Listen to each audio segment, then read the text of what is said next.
Meu muito bom dia a todas e todos novamente aqui para mais um bate-papo, um café com debate organizado pelo Comitê de Concorrência do IBRAC. É uma satisfação ter aqui todos novamente para essa conversa e, em especial, a nossa convidada de hoje, a Lilian Marx. Lilian, muito obrigado pela presença, pela disponibilidade aqui para esse bate-papo. Como a gente sempre gosta de dizer, o IBRAC esse ano tem acelerado, privilegiado conversas nesse formato meio informal, meio formal, com diversas autoridades, né? Estamos conversando com conselheiros, superintendentes, geral adjunto, coordenadores, né? A ideia é conversar ao longo do tempo aí com todos, né, para a gente trocar informações sobre a rotina, sobre como pensam as pessoas, sobre como estão os trabalhos, né, essa sequência de conversas que se segue. É muito bom tê-la aqui conosco para essa continuação, né? Então, a Lilian, eu vou fazer uma rápida aqui apresentação antes de passar a palavra para os nossos entrevistadores, moderadores, né, a Renata e o Fabrício, né? A Lilian, como muitos já conhecem, hoje é coordenadora geral da CGA 3, da Superintendência Geral do CAD. A Lilian tem formação em economia, né, graduada em ciências econômicas pela Universidade Federal de Uberlândia, mestrado em economia pela Universidade Católica de Brasília e também tem doutorado em economia pela mesma universidade. E está já trabalhando no CAD, né, participando das atividades do CAD já há bastante tempo, desde 2017, né, como consultora, e em maio de 2020 assumiu como economista-chefe adjunta no DE, Departamento de Estudos Econômicos do CAD. Desde abril de 2021 é coordenadora geral na SG, antes na 2, e agora recentemente na 3. Então, bem-vinda novamente, em nome do IBRAC, da Diretoria de Concorrência, e eu passo, então, a palavra agora para a Renata e para o Fabrício, que vão conduzir essa conversa. Obrigada, Ricardo. Bom dia, Lilian. Bom dia aos demais aí que estão assistindo. Lilian, pra você saber, a gente já tem mais de 50 pessoas assistindo aqui o nosso debate, e a ideia é realmente fazer um bate-papo. Eu acho que para esquentar um pouco os motores, se você pudesse contar para a gente aí como é que está a organização dentro, né, da CGA 3, como vocês estão se dividindo, se a gente sabe que, ainda que não seja formal, que as coordenações dentro da superintendência acabam se dividindo e focando em determinados setores e indústria, né, que não é algo estanque, mas que acaba tendo uma preponderância de uma ou outra indústria para cada coordenação. Então, se você puder falar um pouco da coordenação 3, que indústrias e setores vocês estão focando, como é que está a estrutura interna, se vocês têm dividido os técnicos para alguns se dedicarem mais a atos de concentração, outros para condutas unilaterais. O que você quiser contar para a gente será ótimo. Ótimo, obrigada. E primeiro eu queria agradecer o convite, né? É um enorme prazer poder participar aqui com vocês, né? Acho que é muito claro que aqui no CAD nós prezamos sempre ter essa interação, né, entre o CAD e a sociedade, né? Especialmente a sociedade antitruste, né, que, querendo ou não, está aí no nosso dia a dia, né, e que traz muitas conversas, né, muitas contribuições ricas, né, para o nosso trabalho. Então, eu queria agradecer aí ao presidente, né, Bruno Drago, ao Guilherme Ribas e ao Ricardo Botelho aí, que estão à frente como diretor e vice-diretor do Comitê da Concorrência, e também ali ao Fabrício e à Renata, né, que vão conduzir como moderadores nossa conversa aqui hoje.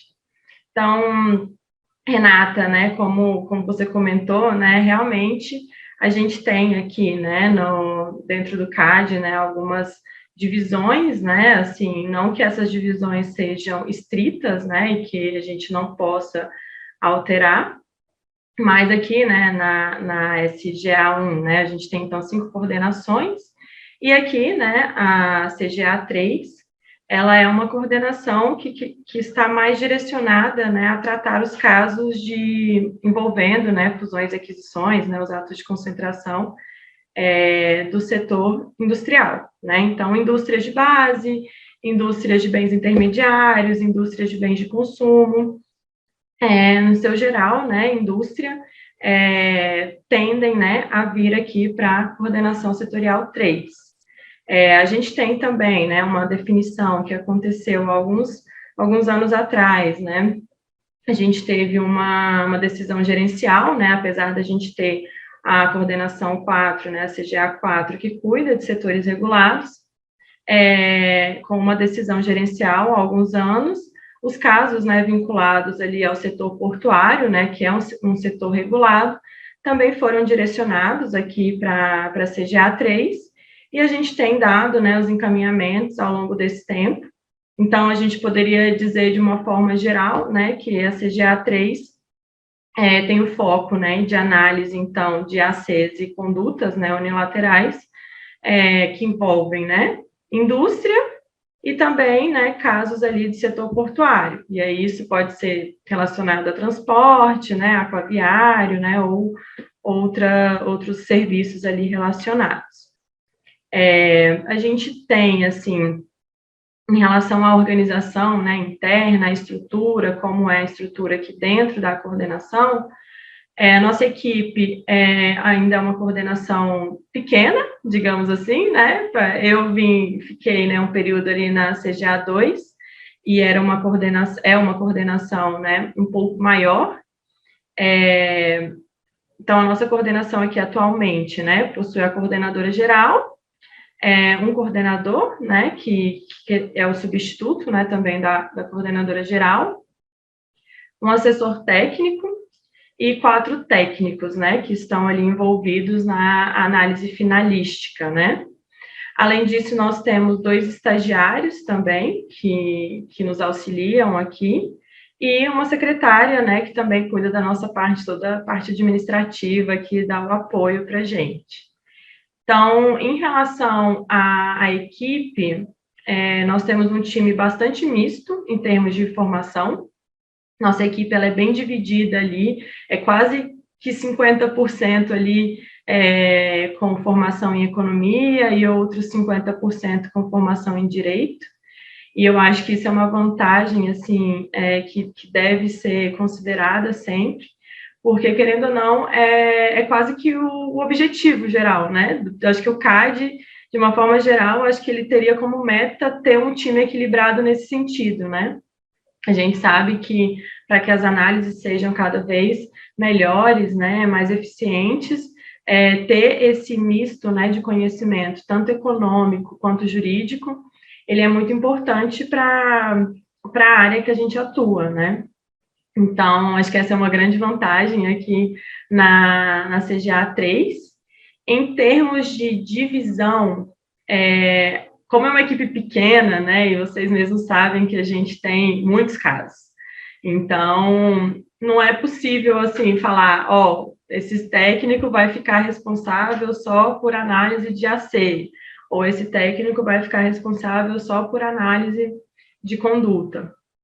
Então, o que a gente faz, na verdade, né, a divisão não existe na área técnica, né, mas o que a gente tem feito aqui na CGA 3, inclusive é uma herança, digamos assim, né, que eu recebi e que eu percebi que tem dado certo, e aí a gente tem dado continuidade, é que o coordenador, né, que é o coordenador, que seria o coordenador geral substituto, ele tem um acompanhamento mais próximo dos casos de AC, e o assessor técnico, né, que seria o outro cargo aqui da coordenação, faz esse mesmo acompanhamento, só que nos casos de conduta. Então, assim, não é que o coordenador vai olhar só para AC e o assessor vai olhar só para conduta, mas eles têm ali um foco maior, né, digamos assim. Então, o coordenador, claro, assim como o coordenador geral, tem que estar por dentro de tudo, porque nós que, querendo ou não, respondemos, né, pela coordenação, então não tem como a gente isolar algo nesse sentido, mas a gente tem conseguido, né, direcionar, né, e ter um olhar mais atencioso e tem até ganhos também relativos a esse formato, né, eu acredito. Então, a única divisão que poderia, assim, dizer que nós temos aqui atualmente seria essa. Em relação à questão da equipe, né? Como eu comentei, é uma equipe pequena. Aqui no CAD a gente sabe que temos muita dificuldade com relação a pessoal, né? O CAD não tem corpo técnico próprio, né? Não tem uma carreira própria. Temos poucos cargos, né? Que querendo ou não, cargos em comissão, e que acaba estimulando também, né? Que outros servidores de outros órgãos venham também para cá. Então, a gente tem sempre que buscar ali aumentar a equipe, né, de todas as formas possíveis. Então, a gente teve recentemente, né, o CAD abriu um processo seletivo para requisitar servidores, né, federais.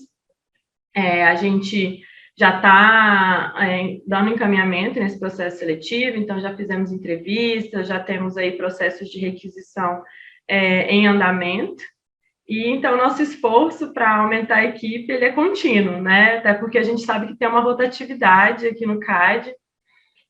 Mas assim, uma coisa que eu posso dizer, né, nesse período que eu estou aqui, que eu percebo claramente, é que a equipe que está aqui, acho que pelo fato, né, de não ter corpo técnico próprio, quem está aqui realmente quer estar aqui.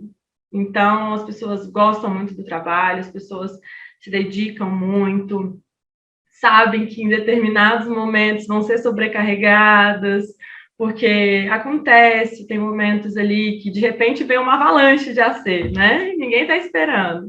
Parece que vocês combinam e falam, todas as operações vão sair agora. E aí a gente tem que se organizar aqui internamente, né? Para que também não sobrecarregue, né, os técnicos, porque o trabalho tem que ser agradável, né? Em qualquer lugar a gente sabe que para a equipe entregar bem, né, para que o resultado seja o melhor possível, todo mundo tem que estar bem, não pode estar sobrecarregado, tem que gostar do que está fazendo. Se tiver algo incomodando, a gente tem que buscar melhorar. Então, acho que é uma questão que a gente tem se preocupado muito aqui no CAD, né, em relação à equipe, né, e sempre dar essa atenção, né, necessária, né, para que o pessoal não resolva, por exemplo, sair do CAD porque, não, é muito trabalho, ou que a gente perca a qualidade técnica, que a gente nunca aconteceu isso, né, graças a Deus, mas acho que a gente tem sempre que evitar também, né, que possa acontecer.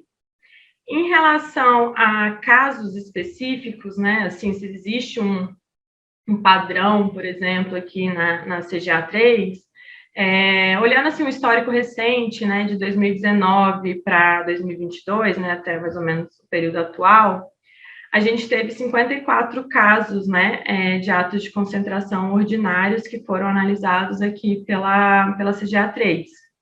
E, de uma forma geral, né, tentando agrupar ali de uma forma mais genérica, digamos assim, metade deles foram relacionados à indústria de bens intermediários.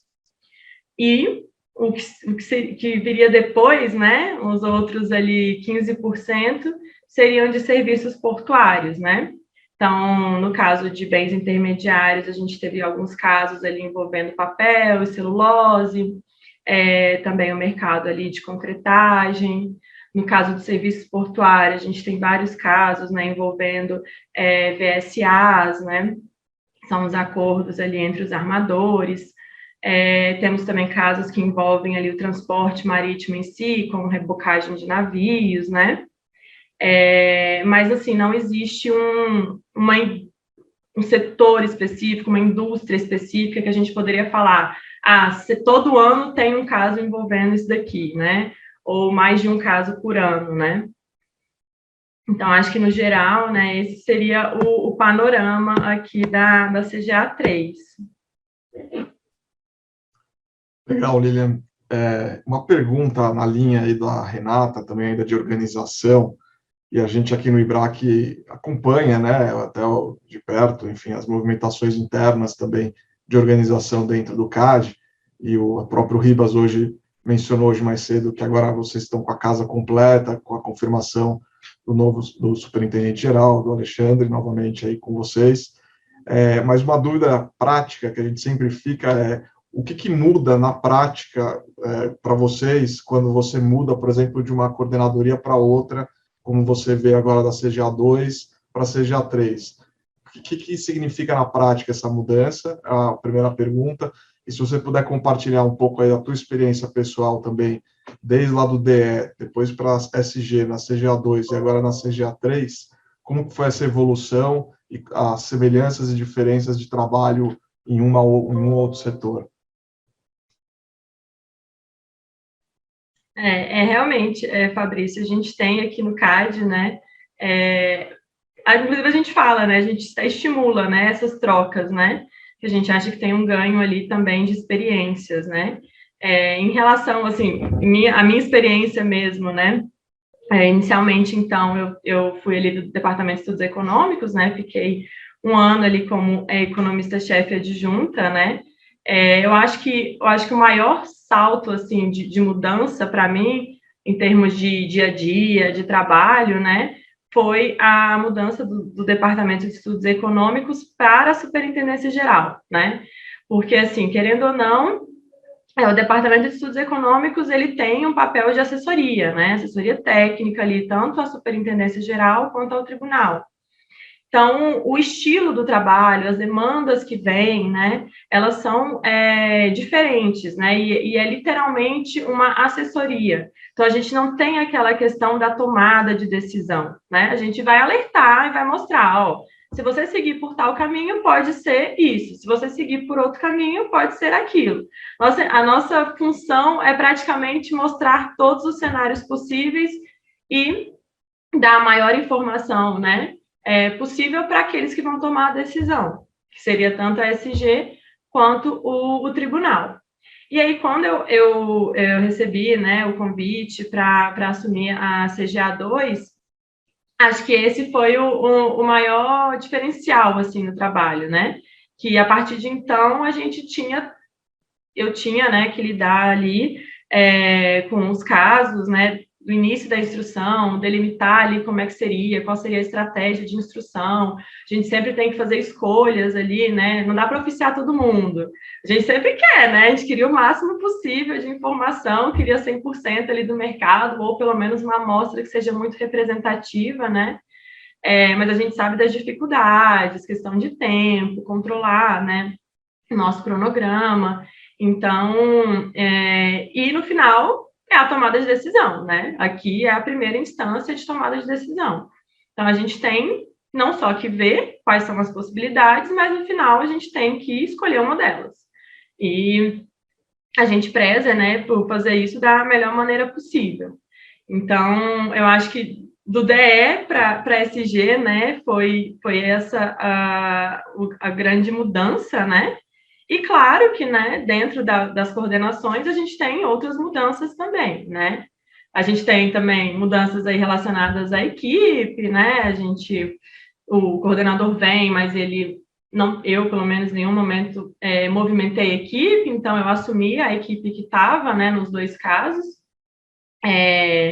O que para mim assim foi ótimo nos dois casos. As equipes aqui elas são muito boas, né? Como eu tinha comentado, né? Os técnicos tem muitos técnicos muito experientes, tem alguns técnicos que são mais recentes, mas que você observa que conseguiram adquirir uma experiência de uma forma muito rápida também, né? E aí, no caso, a mudança, né, da CGA 2 para CGA 3, ela foi mais em algumas questões mais específicas dos casos, né? Então, ali na CGA 3, a CGA 2, a gente tinha muitos casos, né, que envolviam mercados relevantes geográficos, né, com dimensões de raio, dimensão municipal, E isso, né, acaba trazendo um leque ali de concorrentes muito grande, né, que a gente pode oficiar, né, algo desse sentido. Da mesma forma, eles lidam mais, né, com mercados que têm como cliente, né, o consumidor final, o que impossibilita da gente fazer esses questionamentos para o consumidor, né? Então, e já que na CGA 3, esses dois quesitos, eles são bem divergentes, né? Aqui a gente lida muito com mercados relevantes geográficos mais expandidos, digamos assim, né? Com mercados nacionais, muitas vezes até mercados mundiais, que nós temos concorrentes, às vezes, que não têm representação no Brasil, às vezes eles têm representação em outros países apenas, e também, né, o consumidor final, no caso, né, ali para as indústrias, muitas vezes são empresas que a gente consegue oficiar e que a gente consegue ter a visão ali, né, dos clientes em relação àquela operação. Então, essa possibilidade, né, da gente oficiar os clientes, no caso aqui da CGA 3, e ter uma visão mais específica, né, qual seria o comportamento dos clientes em relação a uma mudança de preços, né, ou a como é que eles poderiam fazer a substituição, né, caso seja necessário, né, ela é muito, muito interessante, né, e muitas vezes ela acaba pesando mais aqui do que a própria resposta do concorrente. Porque muitas vezes esse concorrente não tem atuação, né, ou representação aqui no Brasil. Às vezes ele vem apenas por distribuidores, né? Claro que a gente acaba perguntando, confirmando ali com os distribuidores, mas é um questionamento diferente, né? Não é o mesmo tipo de questionamento que a gente faz. Uma outra questão que a gente tem utilizado, que a gente percebe também, né, que é diferente, em relação à questão de cooperação, né, de cooperação internacional. Então, como aqui na CGA 3 a gente tem muitos casos que envolvem, né, definição de mercado relevante mundial, ou até mesmo uma definição nacional, mas que as empresas têm atuação em outros países e necessitam também, né, de notificar a operação para outras autoridades, a gente tem esse acompanhamento muito próximo. Então, a gente sempre quer saber ali, né, da parte das empresas, andamentos, né, em relação a outras autoridades, se foi notificado, se já teve decisão final, o que foi a decisão final, né? Outras vezes a gente acha interessante, né, entrar em contato com a própria autoridade, né, e ter essa troca de experiências. Então, a gente faz isso sempre, né, claro, conversando com as partes, né, pedindo autorização, ali o waiver para tratar, né, dos casos.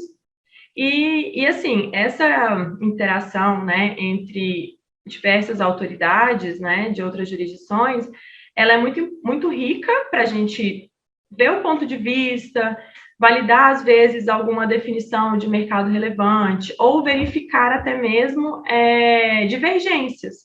Por quê? Porque muitas vezes uma operação que pode ser preocupante em outro país, não necessariamente ela é preocupante aqui no Brasil. Então, a gente está olhando efeito, né, possível efeito da operação. A gente está tentando antecipar ali efeitos daquela operação. Então, não é porque uma autoridade aprovou sem restrições, ou outra autoridade impôs algum tipo de restrição, que a gente tem necessariamente que seguir a mesma decisão, né? Então, a análise, ela pode ser complementar, mas não necessariamente ela está vinculada ali, né? Não necessariamente não, na verdade, dificilmente ela está vinculada, né? Ao que a outra autoridade decidiu. Então, eu acho que na questão dessa diferença, né, entre DE, SG, e também, né, das próprias coordenações setoriais aqui dentro da SG, e isso eu estou falando da 2 para 3, né, então, assim, se a gente for olhar da 3 para 4, ou da 4 para 1, né, assim, com certeza vão ter outros pontos ali, né, que também vão chamar mais atenção por conta das especificidades, né, de cada coordenação setorial. É super interessante, Lilian, e acho que você tem uma diversidade de experiências, né? Isso é muito, muito rico, você vai aprendendo setores diferentes, formas de atuação diferentes. Acho que fazendo um link com isso, como é que você vê hoje em dia a interação das diferentes coordenações dentro da ESG e das coordenações com o Departamento de Estudos Econômicos, né? Você veio de lá, então acho que você tem talvez uma proximidade maior do que outros coordenadores, especialmente quando a gente está olhando para casos muito complexos do ponto de vista concorrencial, ou às vezes casos em mercados que o CAD nunca teve a oportunidade de se debruçar e estudar, né? E que pode, às vezes, envolver setores analisados por diferentes coordenações, né? Em que momento que você enxerga que o DE deve participar? Será que é em todos os casos, né? Queria escutar um pouco a sua visão sobre isso. Renata, realmente, assim, eu acho que talvez, né, exatamente por eu ter vindo ali do DE, né, querendo ou não, né, você tem um contato mais próximo, você já conhece a equipe, né, então isso pode facilitar bastante, né. Eu acho que a interação aqui, né, entre as coordenações gerais aqui da ESG, ela é muito rica, justamente porque eu estava comentando, né, que tem essas especificidades, né, então a gente saber o que é legal de fazer numa coordenação, que talvez não é legal de ser feito na outra, mas às vezes tem coisas que realmente são boas para ambas, né, então a gente tem tido muitas trocas, né, de experiências, de melhores práticas, até mesmo de organização, que podem ser utilizadas em todas as coordenações gerais, né. Em relação também à nossa interação ali, né, como CG setorial, com a CGA 5, né, nos casos sumários também, ela é muito rica. Então, muitas vezes, assim, tem uma operação que está ali na CGA 5, que surge alguma dúvida, então a gente conversa, né, a equipe da CGA 5 vem conversar com a coordenação setorial, às vezes até mais do que com uma coordenação setorial. Nós já teve casos em que a gente conversou mais de uma coordenação setorial junto com a CGA 5. Então, essa troca, ela é muito, muito rica, né, e eu acho que a gente tem percebido isso e tornado isso cada vez mais constante, né. Até mesmo quando a gente tem alguma mudança aqui, né, assim, acho que não teve nenhum caso específico, mas a gente já deixa isso em alerta, né, caso tenha alguma mudança numa análise, né, em um AC ordinário, a gente deve conversar com a CGA 5 já para alertar, caso venham outros casos, né, ali que sejam sumários, né, para que essa análise e esse entendimento se mantenha, né, para que não tenha divergências. Então, a gente tem tido uma interação muito próxima, né? Em relação ao Departamento de Estudos Econômicos, eu não sei se tem necessidade, assim, por exemplo, do DE participar de todos os casos. Até porque eu não sei também se ele vai conseguir, né, dentre todas as atribuições que ele tem, alocar, né, demandas de todos os casos. Mas eu acho que, assim, todo momento que a gente observa, esse caso é mais complexo, ou então, tem um ponto específico aqui desse caso que merece uma atenção, e talvez essa atenção seja melhor trabalhada pelo DE do que pela coordenação setorial. Eu acho que a vantagem, né, de eu ter vindo ali do DE, e não só eu, né, o Felipe, a própria Patrícia, né, é que a gente meio que sabe o que a gente pode pedir para o DE. A gente sabe o que o DE pode fazer, a gente sabe como, às vezes, direcionar, né, a demanda. Então, assim, não vai talvez uma demanda tão aberta, já vai uma demanda assim, acho que você poderia fazer isso, mas é porque ali na SG a gente não consegue alocar isso no momento e tal. Então, você poderia dar esse encaminhamento. Então, eu acho que isso facilita muito para que a resposta também venha de uma maneira muito boa, né? Então, e eu acho que isso é uma vantagem da gente que, querendo ou não, já teve uma atuação lá, mas também não impede, né, que outros coordenadores, né, que não tenham tido essa atuação, tenham essa visão, porque o DEA está sempre ali tentando mostrar, né, o que ele poderia fazer, como ele poderia ajudar. E até mesmo quando eu estava no DEA, eu via isso, né, de alguns coordenadores que não tiveram experiência lá, eles pediam reunião com a gente conversava, e aí às vezes vinha algo assim, o que você acha, né, que a gente pode fazer para eu tentar chegar em uma análise sobre isso, né? Qual seria, por exemplo, o dado que eu poderia pedir? Então, às vezes, o DE mesmo sugere as coisas. Só que talvez, né, como a gente já tem essa visão, a gente já pule um pouco essa etapa, né? Às vezes a gente vira e fala, já tenho uma ideia, você pode, claro, trabalhar, melhorar, criticar, apresentar outras alternativas, né? Mas eu já dou meio que um ponto de partida, né? Então, eu tive várias interações, né, com o DE em casos ali na CGA 2, estou tendo aqui também na CGA 3, mas não foram em todos os casos, assim. E realmente tem casos que a gente não observa a necessidade, né? Então, por que eu vou colocar o DE ali participando de reunião comigo, sendo que às vezes não vai ter algo ali para eles fazerem, né? Eles têm outras diversas atribuições, né? Então, assim, eu acho que é muito relevante a interação, mas eu acho que a gente pode saber ali como alocar da melhor maneira possível, para não sobrecarregar também eles, né? E para que a gente consiga atingir ali o mesmo objetivo, né? De certa forma. Então, acho que de uma maneira geral, né, seria esse o meu ponto de vista ali das interações, né, entre o DE, SG e principalmente as coordenações setoriais, né? Agora, mudando um pouco de assunto, Lilian, e talvez falando um pouco além dos casos, mas na parte de enforcement, de policy, mas também de conhecimento, uma curiosidade que eu tenho, e acho que outros também, se existe hoje dentro da SG, ou talvez até com participação de outras frentes, talvez o tribunal ou do próprio DE, alguns grupos de estudo, de trabalho dentro do CAD, dentro da SG, para, enfim, estudar talvez alguns mercados, mas também tendências, setores.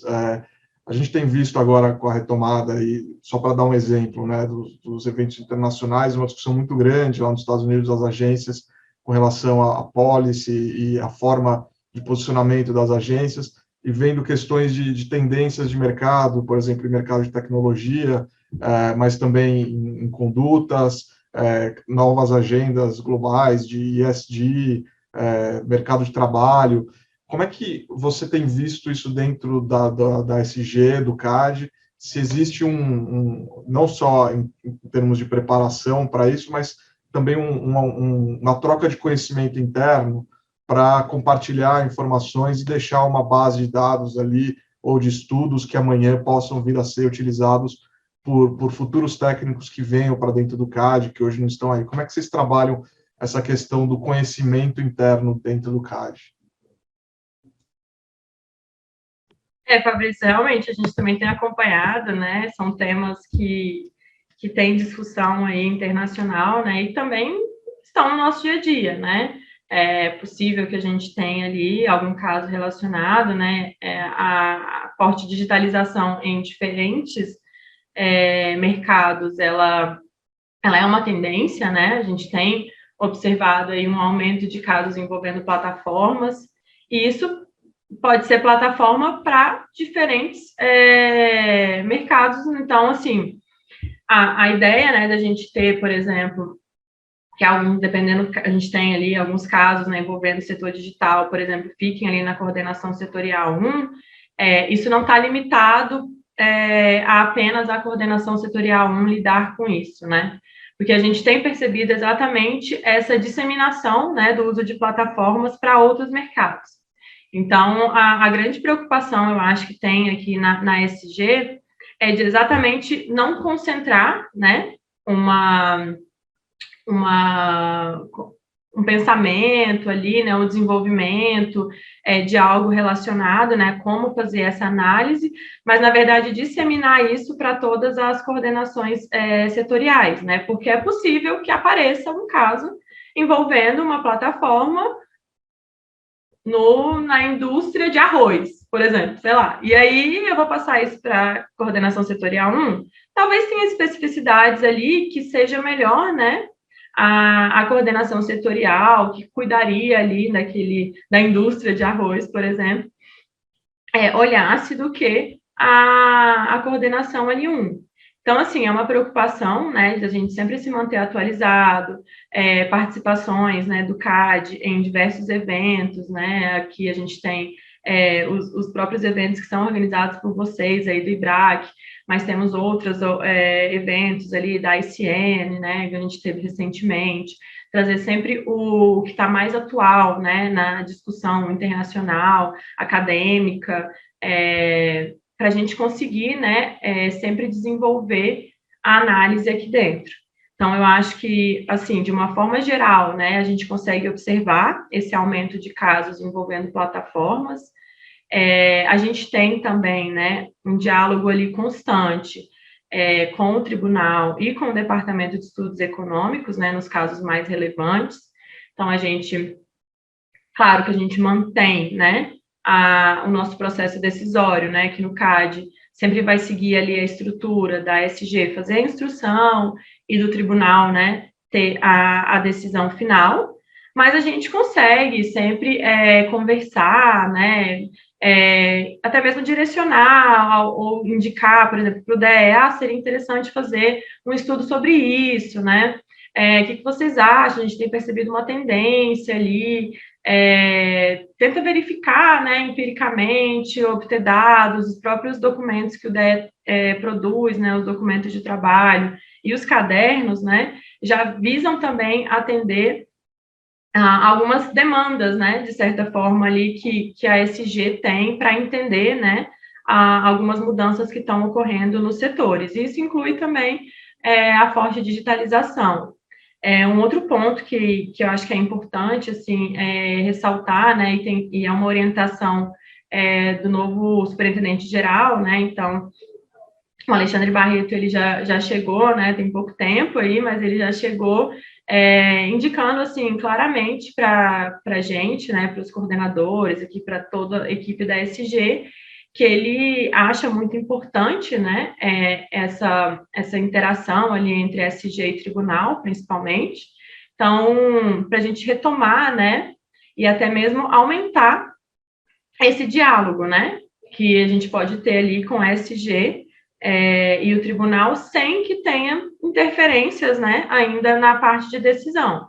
Então, a grande questão é que como a gente faz a instrução, a gente tem ali, né, a maior parte, né, do tempo de análise fica com a gente, tem muitas minúcias ali do processo que a SG que sabe. Então, assim, muitas vezes, você lendo um parecer, você não consegue transmitir isso para o tribunal, para o conselheiro relator, que vai analisar, ou até mesmo para os outros conselheiros, né, que, querendo ou não, também vão tomar uma decisão em relação àquele caso. Então, assim, essas conversas para a gente conseguir esclarecer qualquer ponto, né, qualquer dúvida que possa surgir, ela é muito rica, né, e então é uma orientação aí no sentido da gente tornar isso cada vez mais frequente, né, porque isso acaba trazendo, né, ganhos aí para todos os lados, né, a gente acredita, e principalmente para a sociedade, né, que a gente acaba trazendo uma resposta mais rápida, né, para a sociedade em relação àquele caso específico, né? Então, acho que os esforços, eles são constantes, né, para a gente manter essa atualização técnica, tanto em termos do que está sendo discutido por outras autoridades, né, quanto também por o que está sendo estudado, né, na academia. Então, muitas vezes o que é apontado na academia não é necessariamente o que é utilizado ali na prática, né? Então, acho que ter as duas visões é importante, e a gente tem essa preocupação, né, de estar sempre elaborando documentos, guias orientativos, quando chega um servidor novo, né, a gente tem aqui todo um kitzinho de boas-vindas, né, que a gente passa todo o trabalho, meio que tem um treinamento ali, né, documentos para serem lidos, como é que é o processo, como é que quem assina o quê, quanto tempo mais ou menos a gente deve gastar em cada etapa, quanto tempo a gente deve utilizar para responder determinada coisa, determinado documento, como é que a gente faz os tipos de versão. Então, várias coisinhas ali que podem parecer bestas, né, assim, mas é que no dia a dia, para quem é um técnico novo no caso, né, é muito importante de ser feito, né. Então, como é que faz a análise passo a passo de um ato de concentração ordinário, né, tipo de informação a gente tem que pedir no ofício, como que a gente pode pedir essa informação. Aí a gente tem também ali o guia, até mesmo para a gente utilizar planilhas, como é que a gente poderia trazer esses dados, né, de uma forma mais rápida ali nos ofícios. Então, eu acho que seria esse esforço, assim, geral, né, de se manter atualizado e também de receber bem, né, e capacitar aqueles que estão aqui também, né. Legal. E uma pergunta bem rápida, também mudando de assunto, mais com relação à instrução que você comentou, com relação à participação de terceiros. Aí a gente tem visto aí um incremento aparentemente maior, cada vez mais, em atos de concentração de terceiros, clientes, concorrentes, fornecedores, na instrução do CAD. Como é que tem sido a experiência aí da sua e da sua coordenação com essas interações com terceiros e questões aí relacionadas à participação, confidencialidade, né, de um lado e de outro? Como é que tem, se puder contar um pouco aí rapidamente como tem sido a sua experiência? Em relação a terceiros, né, a gente tem aí a admissão prevista, né, segundo o artigo 50 da lei, né, da Lei 2.529, de 2011. Eu acho que a ESG, a gente busca, né, de uma forma constante, ficar sempre atenta na hora da admissão, para realmente ver, né, se aquele que está solicitando, ele tem, né, ele cumpre os requisitos legais para aquela admissão. Mas eu acho que, assim, e a participação é muito relevante, né? Eu acho que sempre que você tem participação ali de terceiros, né, eles trazem, às vezes, algum ponto de vista, né, alguma visão que, às vezes, a gente não teria apenas pelas informações ali, né, que a gente tem ali na notificação, por exemplo. Mas, ao mesmo tempo, né, eu acho que isso a gente já viu também em diversos estudos, o Máximo Mota fala, né, isso também tem alguns estudos ali do próprio Frank Easterbrook também, que mostra um lado que é importante também, né, de você ver quando você tem a interação ali com terceiros interessados, né. Por quê? Porque não muitas vezes, mas possivelmente, né, essas opiniões, essas informações que são trazidas podem vir também com vieses, né? Então, eu acho que a gente tem que estar ali sempre prezando, né, por um balanceamento, por tentar tirar, né, ou isolar tanto a visão das partes quanto a visão dos terceiros, tentar isolar o máximo possível de qualquer viés que seria que poderia existir, né? Então, eu acho que é muito rica a experiência, até em questões, assim, falando de diferenças de coordenação, no período que eu fiquei lá na CGA 2, eu não tive, pelo menos, como coordenadora geral, né, assinando, eu não tive nenhuma admissão de terceiro interessado. E não é que eu não aceitei, eu não tive nem solicitação. E quando eu bati o pé aqui na 3, já tinha um, assim, na lata para eu analisar, né? Então, acho que pode ser também uma questão de indústrias, né? De setores específicos, talvez, mas que a gente tem que uniformizar. Então, é uma tendência, a gente sempre discute aqui entre as coordenações setoriais, né, para que tenha um alinhamento, né, para que não ocorra a admissão em uma coordenação setorial por um motivo, e ali algo muito semelhante em outra coordenação setorial não é admitido. Então, essa preocupação ela é muito forte aqui dentro, e a gente tem sempre conversado, né, e tentado desenhar, né, o que seriam ali pontos ali principais, né, para a gente conseguir sempre evitar qualquer tipo de interpretação divergente, né, entre uma coordenação e outra nesse sentido, né. Então, eu acho que é muito rica a participação, mas a gente sempre tem que tentar isolar, né, essas possibilidades aí de posicionamentos viesados, de preocupações ali que endereçam, na verdade, uma preocupação específica, né, personificada, e não uma preocupação que poderia ser teria mesmo efeito, né, final da operação. Então, acho que seria mais nesse sentido, né, da gente ver como algo bom, mas sempre com atenção para que a gente traga ali o que seja a informação melhor possível para a gente tomar a decisão no final, né? Legal, Lilian. E aí eu queria fazer um gancho disso com algo que você falou no começo, de quando você estava no DE, que você pensa assim, na cabeça DE, eu quero oficiar 10 empresas e ter 10 respostas, né? E eu imagino que você já deve ter passado isso na coordenação 2 e provavelmente agora continua, o desafio do teste de mercado, né? De realmente fazer as empresas responderem e responderem com informações que auxiliem, né? Porque às vezes a resposta pode ser tão seca quanto um deserto, né? Assim, você não consegue extrair literalmente nada. Daí queria ouvir de você o que você entende assim, um nível adequado de resposta no teste de mercado, é 50%, é 60% dos ofícios, ou são os principais, independentemente da porcentagem, e se você tem aí alguma dica para os advogados e economistas aqui presentes que atuam na área, de como as partes podem colaborar, né, com a coordenação e com a SG no momento de apresentar um formulário, para além do que está escrito lá no formulário, tá? Acho que dicas realmente práticas.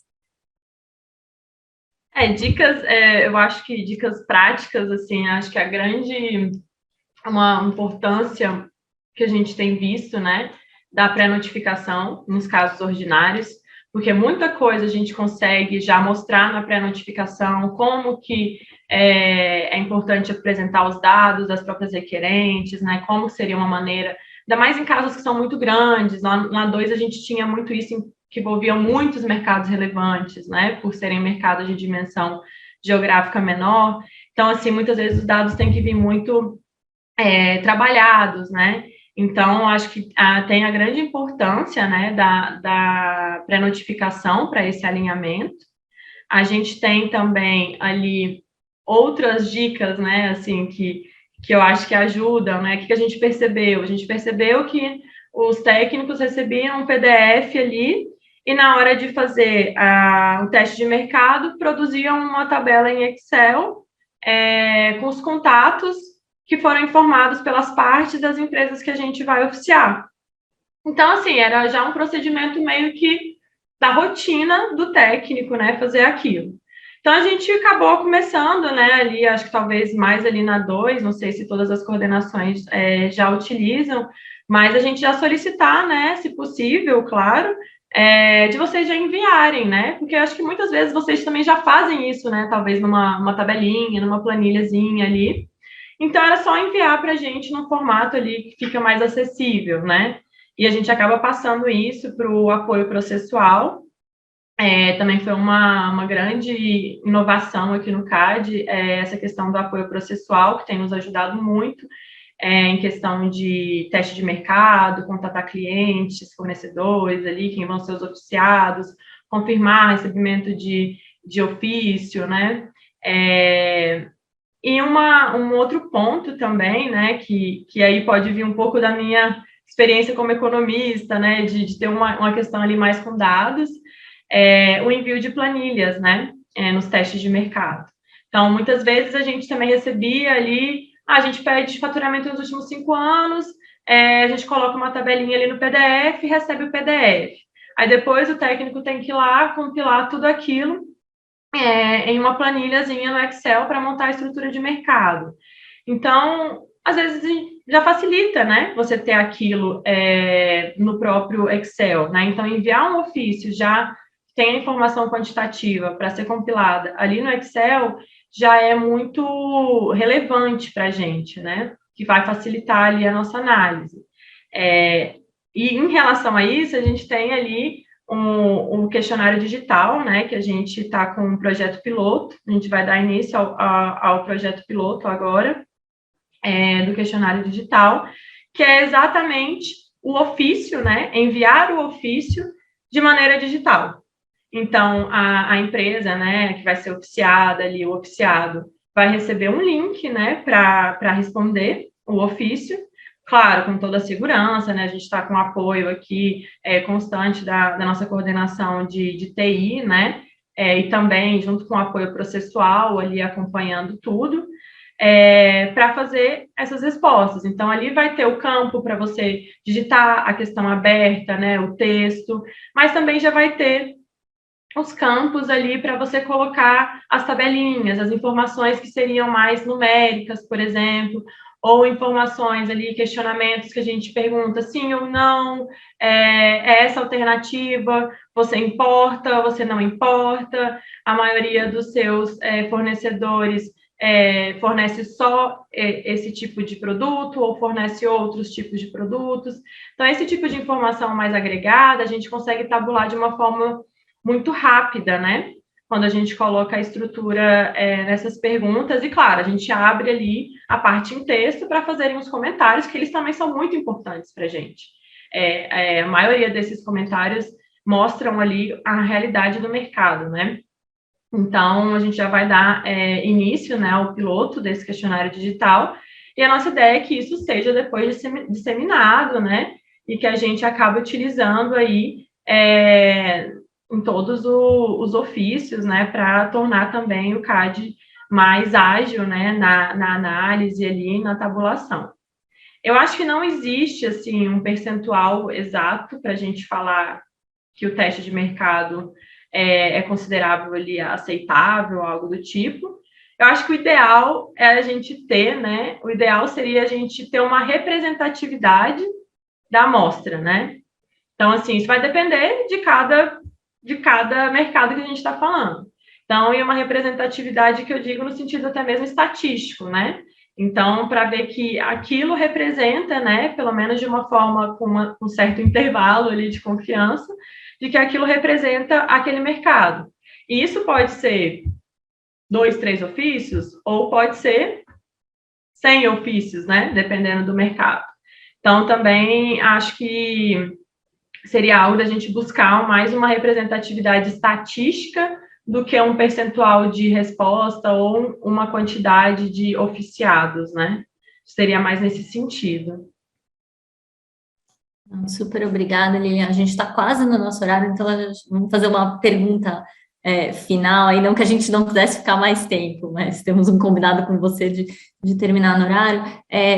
Você falou um pouco do passado, né, da coordenação 3, o que teve de casos ordinários, né, o levantamento que vocês fizeram, quais eram os setores, mas olhando para o futuro, assim, você enxerga alguma tendência dentro da coordenação 3, de algum setor específico que esteja demandando mais atenção, ou de algum tópico específico? Em relação a setores, eu acho que, assim, como aqui é uma coordenação que cuida muito de indústrias, e indústrias tem a indústria de parafuso e tem a indústria que vai produzir ali um produto com alta sofisticação, né, e tal. É difícil a gente conseguir observar uma tendência ou até mesmo um padrão nesse período, né? Eu acho que o que a gente consegue observar é um aumento ali, né? Isso não só aqui na CGA 3, mas em outras coordenações, na própria CGA 2, ali nos mercados de saúde, a gente já tinha apontado isso, é uns movimentos de verticalização, né, nos setores. Então, assim, muitas vezes a análise aqui, ela não está ficando só na sobreposição horizontal, né? Então, a gente está tendo que, cada vez mais, né, olhar os efeitos, né, dessa verticalização. Isso em qualquer setor. Então, tem acho que uma intensificação em questões de verticalização. E um outro tópico, né, que talvez seria mais comum aqui, né, na CGA 3, seria a questão de, por exemplo, o uso de exclusividade ou self-preference. Então, seriam tópicos, assim, que estariam ali relacionados, né, de uma forma geral, aos casos que a gente tem aqui. Então, eu poderia, acho que, citar mais esses 3 pontos do que um setor, uma indústria específica, né? Super obrigada. A gente ainda teria uma lista enorme de perguntas, mas eu vou passar a palavra se o Fabrício quiser fazer algum comentário final, e depois para o Bruno e Ricardo fazerem o encerramento. Queria agradecer muito, Lilian, foi um bate-papo bem interessante. Acho que você trouxe uma experiência aí muito legal, de bastante tempo no CAD, uma visão muito completa aí de como tem sido as atividades. Então, vou passar para o Fabrício. Antes disso, queria agradecer a Dora, que sempre organiza aqui os eventos e fica controlando. A gente chegou a ter 100 pessoas, tá, Lilian? Então, acho que mostra aí o quanto a sua fala foi interessante. Eu também só agradecer a Lilian, acho que foi um bate-papo muito bacana, vários insights práticos aí, e uma visão bem geral de toda a coordenação e da superintendência geral. Então, muito obrigado aí por compartilhar conosco essas informações, Lilian. Muito bem, queria novamente agradecer a presença de todos, agradecer aí a condução da conversa pela Renata, pelo Fabrício, e agradecer imensamente a Lilian pela participação, pelo ótimo papo. Foi realmente muito interessante, Lilian, acho que todos com certeza gostaram. Só queria, antes de encerrar, anunciar aqui a sequência das atividades do nosso comitê de concorrência, nos nossos próximos bate-papos e eventos, né, e reuniões de grupos, né. Então, como todos já sabem, a gente tem reuniões praticamente semanais do grupo de concorrência do IBRAC, de preferência nas sextas-feiras, né, como hoje. Na próxima sexta-feira, a gente tem uma reunião e um café com debate do grupo de cartéis, né. O nosso convidado especial é o Felipe Rucchetti, né, coordenador SG na CGA 9. No dia 20, o evento, né, o bate-papo, será organizado pelo Grupo de Condutas Unilaterais, né, do nosso comitê, e o convidado é o Alden Souza, né, coordenador da CGA 1. Na semana seguinte, no dia 26 de maio, a gente terá o prazer de receber para um bate-papo, e aí, no caso presencial, o Alexandre Barreto, novo superintendente-geral do CAD. Será um evento, como eu disse, presencial na PUC de São Paulo. Na outra semana, a gente terá um evento organizado pelo Grupo de Mercados Digitais do Comitê de Concorrência, né, que será uma discussão de atualização sobre investigações relacionadas ao setor de tecnologia, especialmente contra as Big Techs, né, na perspectiva americana e europeia. Mais detalhes sobre esse evento serão divulgados em breve. E na semana seguinte, a gente está tentando uma data para confirmar o bate-papo com o Gianluca Lorenzon, secretário da CEA. Então, um pouco difícil aí a gente fechar uma data que não coincida com os nossos eventos, que também funcione para a agenda dele. Assim que confirmada, a gente também informa. E na semana também do dia seguinte, né, no dia 9 de junho, o IBRAC participa, junto com o CAD, na organização de um seminário em comemoração aos 10 anos de vigência da lei de Defesa da Concorrência. Será um evento presencial aí em Brasília, e também detalhes sobre esse evento serão divulgados aí oportunamente, mas é importante aí todos já guardem a data nas suas respectivas agendas. Será uma quinta-feira, 19 de junho, pós sessão do CAD. Na quarta-feira, dia anterior, tem sessão do Tribunal do CAD. Bom, obrigado a todos novamente, Lilian, Renata, Fabrício, todos que acompanharam, Bruno. Desejo aí ótimo resto de sexta-feira para todos e um excelente final de semana.